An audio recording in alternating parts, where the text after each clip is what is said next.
कल्मासपाद का साप से उद्धार और वशिष्ठ जी के द्वारा उन्हें अस्मक नामक पुत्र की प्राप्ति।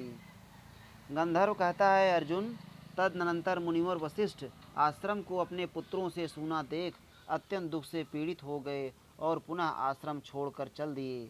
कुंती नंदन, वर्षा का समय था। उन्होंने देखा एक नदी नूतन जल से लबालब भरी है और तटवर्ती बहुत से वृक्षों को अपने जल की धारा में बहाए लिए जाती है। कौरव नंदन, उसे देखकर दुख से युक्त वशिष्ठ जी के मन में फिर यह विचार आया कि मैं इसी नदी के जल में डूब जाऊं।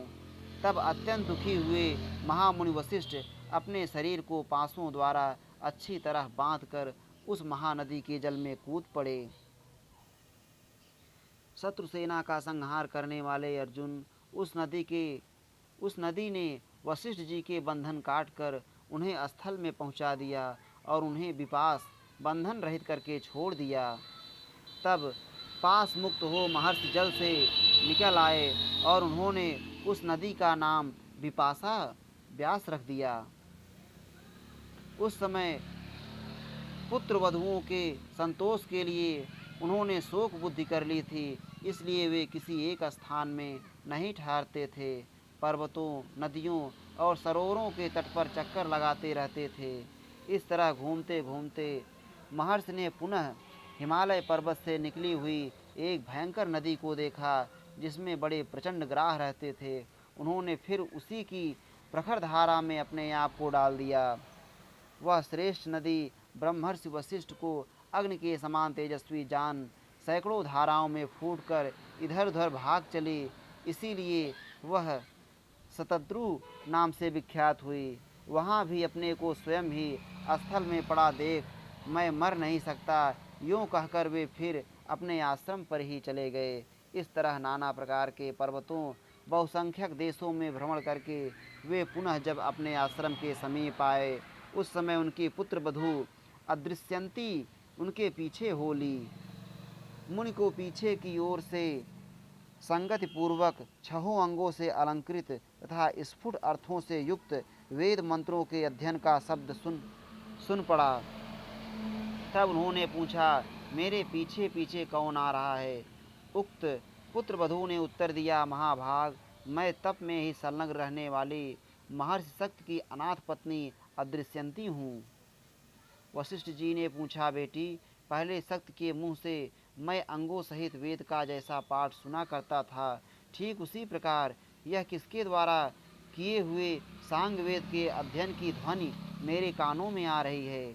अदृश्यंती बोली, भगवन, यह मेरे उदर में उत्पन्न हुआ आपके पुत्र शक्त का बालक है। मुने, उसे मेरे गर्भ में ही वेदाभ्यास करते 12 वर्ष हो गए हैं। गंधर्व कहता है, अर्जुन, अदृश्यंती के यूँ कहने पर भगवान पुरुषोत्तम का भजन करने वाले महर्षि वशिष्ठ बड़े प्रसन्न हुए और मेरी वंश परंपरा का लोप नहीं हुआ है, यूँ कहकर मरने के संकल्प से विरत हो गए। अनग, तब वे अपनी पुत्र वधू के साथ आश्रम की ओर लौटने लगे। इतने में ही मुनि ने निर्जन वन में बैठे हुए राजा कल्मासपाद को देखा। भारत, भयानक राक्षस से आविष्ट हुए राजा कल्मासपाद मुनि को देखते ही क्रोध में भरकर उठे और उसी समय उन्हें खा जाने की इच्छा करने लगे। उस क्रूर कर्मी राक्षस को सामने देख अदृश्यंती ने भयाकुल वाणी में वशिष्ठ जी से यह कहा, भगवन, यह भयंकर राक्षस एक बहुत बड़ा काठ लेकर इधर ही आ रहा है, मानो साक्षात यमराज भयानक दंड लिए आ रहे हैं। महाभाग, आप संपूर्ण वेद वेत्ताओं में श्रेष्ठ हैं। इस समय इस भूतल पर आपके सिवा दूसरा कोई नहीं है जो उस राक्षस का वेग रोक सके। भगवन, देखने में अत्यंत भयंकर इस पापी से मेरी रक्षा कीजिए। निश्चय ही यह राक्षस यहाँ हम दोनों को खा जाने की घात में लगा है। वशिष्ठ जी ने कहा, बेटी, भयभीत ना हो, इस राक्षस से तो किसी प्रकार ना डरो। जिससे तुम्हें भय उपस्थित दिखाई देता है, यह वास्तव में राक्षस नहीं है। ये भूमंडल में विख्यात पराक्रमी राजा कल्मासपाद हैं। ये ही इस वन में अत्यंत भीषण रूप धारण करके रहते हैं।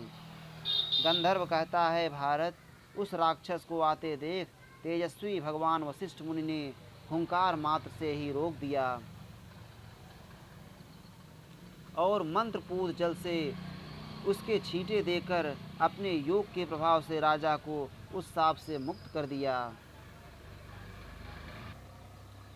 जैसे पर्व काल में सूर्य राहु द्वारा ग्रस्त हो जाता है, उसी प्रकार राजा कलमास बाद 12 वर्षों तक वशिष्ठ जी के पुत्र शक्ति के ही तेज साप के प्रभाव से ग्रस्त रहे। उस मंत्रपूत जल के प्रभाव से राक्षस ने भी राजा को छोड़ दिया। फिर तो भगवान भास्कर जैसे संध्याकालीन बादलों को अपनी अरुण किरणों से रंग देते हैं, उसी प्रकार राजा ने अपने सहज तेज से उस महान वन को अनुरंजित कर दिया। तदनंतर सचेत होने पर राजा कलमासपाद ने तत्काल ही मुनिश्रेष्ठ वशिष्ठ को प्रणाम किया और हाथ जोड़कर कहा, महाभाग मुनिश्रेष्ठ, मैं आपका यजमान सौदास हूँ। इस समय आपकी जो अभिलाषा हो कहिए, मैं आपकी क्या सेवा करूँ। वशिष्ठ जी ने कहा, नरेंद्र, मेरी जो अभिलाषा थी वह समयानुसार सिद्ध हो गई। अब जाओ अपना राज्य संभालो।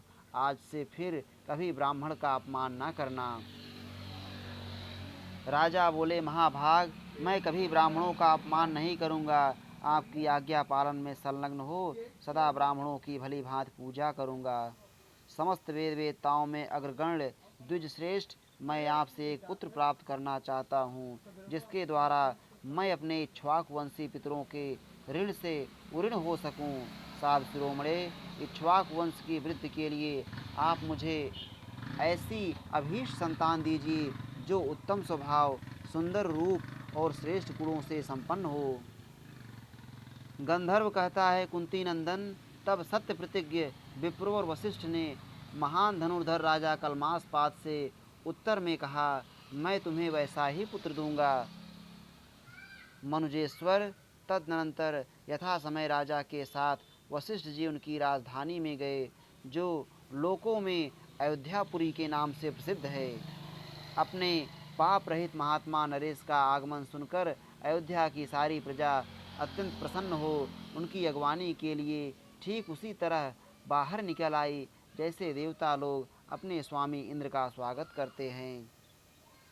बहुत वर्षों के बाद राजा ने उस पुण्यमयी नगरी में प्रसिद्ध महर्षि वशिष्ठ के साथ प्रवेश किया। अयोध्यावासी लोगों ने पुरोहित के साथ आए हुए राजा कलमासपाद का उसी प्रकार दर्शन किया जैसे प्रातःकाल प्रजा उदित हुए भगवान सूर्य का दर्शन करती है।